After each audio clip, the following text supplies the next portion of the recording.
Hi, and welcome to another round of interviews. I'm here with Gertjan at the ABT office, and we're going to talk about a very interesting project that you guys did here. And yeah, let's start. Yeah, thank you. I'd like to tell you something about the Natural Pavilion. It's a building we designed for the Floriade in Almere. And the building to be as sustainable as possible. So what we did is we had like 5 experiments to design the whole building with, and we also considered our ladder for the R strategies to reflect on how sustainable the design is.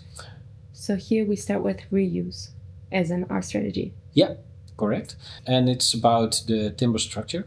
So it's like a Lego system. It's designed like we can reuse the structure over and over again.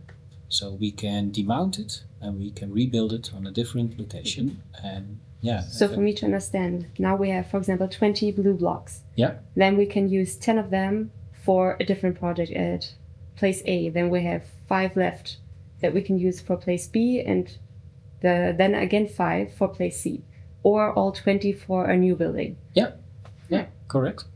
Yeah, Lego. Like Lego, yeah. And here we can see it in action. Yeah.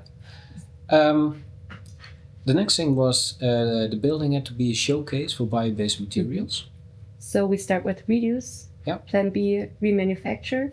And if this is not working, we have plan C, recycle. Yeah.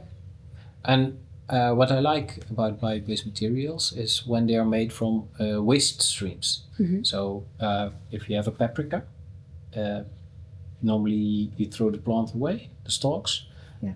But in this case, we had a partition wall made from pepper stalks. So we use the trash of other people, which is a problem in itself that we have to think about and turn it into a solution for our building system. Yeah, use it as a construction material. And they have a second lifetime, maybe even a third lifetime.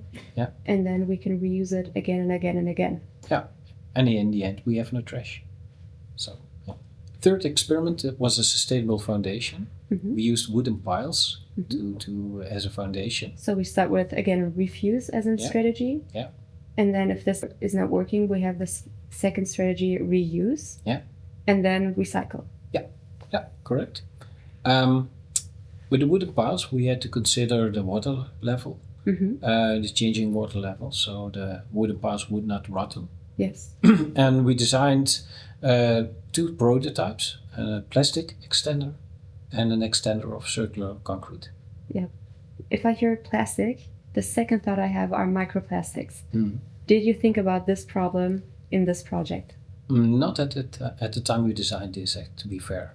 But nowadays we would consider it. Yes, of course. Yeah.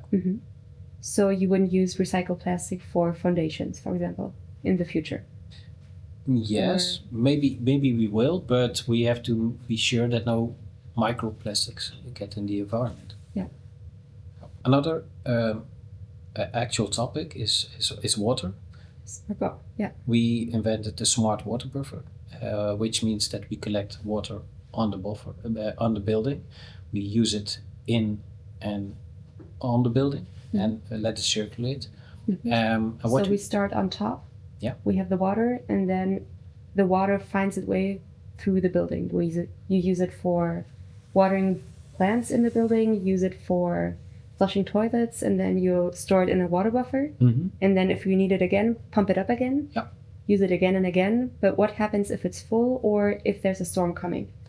Yeah, we connected to a weather app. So when heavy rain is predicted, we empty the system so it can collect the rain, the water from the rainfall again. So, and then you balance out the water level in the system. Yeah.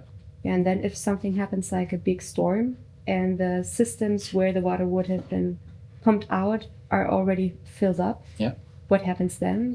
Then we have a bit of a problem with overflow of the systems. So we really rely on the good predictions of these weather apps. So yeah, that's a risk. So this is something that we also have to think about when we talk about water saving systems. Yeah. That we not just say, okay, we stop and we just pump it out into the system, because the system also can be full. Yeah. And the last experiment was the indoor climate. we refused to have an installation for the climate. And what our strategy was is like we dampen the climate. When it's warm outside, inside the building it's less warm. And when it's cold outside, inside the building it's less cold. So this means if we have 28 degrees outside, inside it will be maybe 24 degrees. What is if it's outside with hot temperatures like 38 degrees, which is sometimes happening in the summer these days? How to react to that? Is it possible to have the temperature below 30, or is it still comfortable to be inside?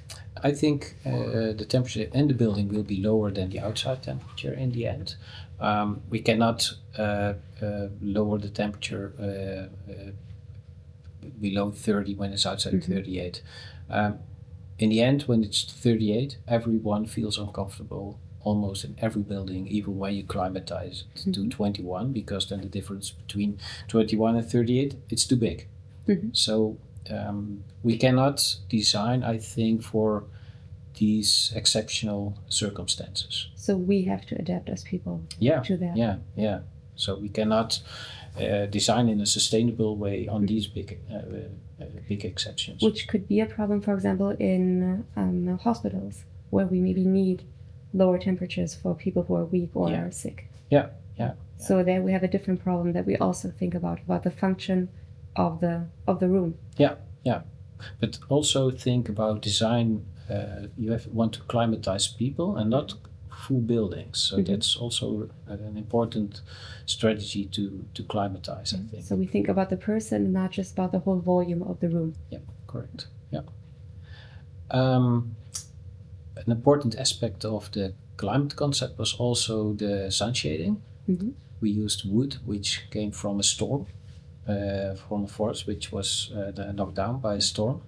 And we were told, okay, this is the wood, these are the dimensions, you design with it. Yeah, so you have to be flexible. You maybe had an idea before how the facade could look, but then after knowing what material is available, you have to be flexible about the design to then incorporate the material that is on the market right now into your building. Yeah, we call this design for reuse.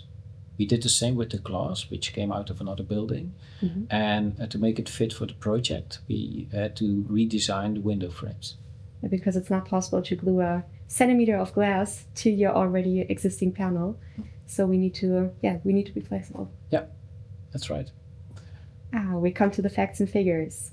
Yeah, the embodied carbon of this building is 120 kilograms of carbon per square meter.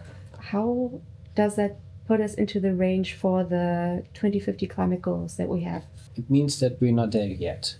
In fact, we're only even though halfway. we did all of those measurements before. Yeah, even all the things we did not design, like installations, we are not here yet. So this means we still need to rethink our current designs and think about how can we evolve future designs for our future buildings. Thank you, Gert-Jan. You're welcome.